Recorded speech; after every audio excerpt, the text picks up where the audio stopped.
বীজ দেওয়ার সময় যে ভুলটা করি সেটা হচ্ছে আমরা দিনের বেলায় বীজটা দিই বা সকালবেলা বীজটা দিই। সকালবেলা বীজটা দিলে কি হবে, সকালবেলা বীজ দেওয়ার কারণে আমাদের উপকারী পোকা যেগুলো আছে সেগুলো দিনের বেলায় বের হয়, খাদ্য আহরণ করতে বের হয়, সেই পোকাগুলো কিন্তু এই বিষের কারণে মারা যায়। আসসালামু আলাইকুম। ধানে মূলত দুই ধরনের পোকা হয়, এক উপকারী পোকা, দুই ক্ষতিকর পোকা।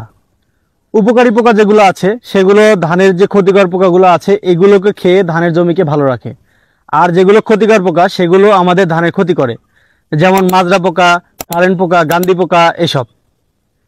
তো আমাদের উপকারী পোকা যেগুলো আছে সেগুলো হচ্ছে আমাদের দিনের বেলাতে বের হয়, এবং যে ক্ষতিকর পোকাগুলো আছে সেগুলো হচ্ছে নিশাচর, তারা রাতে বের হয়। তো আমরা বীজ দেওয়ার সময় যে ভুলটা করি সেটা হচ্ছে আমরা দিনের বেলায় বীজটা দিই বা সকালবেলা বীজটা দিই।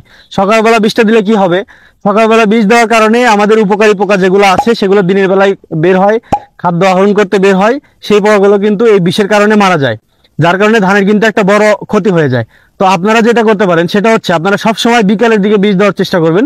বিকালের দিকে বীজ দিলে কি হবে, বিকালে বীজ দেওয়ার ফলে রাত্রে যে নিশাচর যে আমাদের পোকাগুলো আছে, যে ক্ষতিকর পোকা, ধানের ক্ষতিকর পোকাগুলো আছে সেগুলো কিন্তু রাত্রে বের হবে, আমাদের ধান নষ্ট করার জন্য কিংবা ধানের ক্ষতি করার জন্য বের হবে, এবং আমাদের বিষ প্রয়োগ করেছি এই বিষের কারণে কিন্তু সারা রাত এই ধানের জমিতে কিন্তু বিষটা থেকে যাবে, যার কারণে যখন এই পোকাগুলো আক্রমণ করবে তখন কিন্তু এই পোকাগুলো ধানের এই বিষের কারণে কিন্তু সারা রাত ধরে মারা পড়তে থাকবে।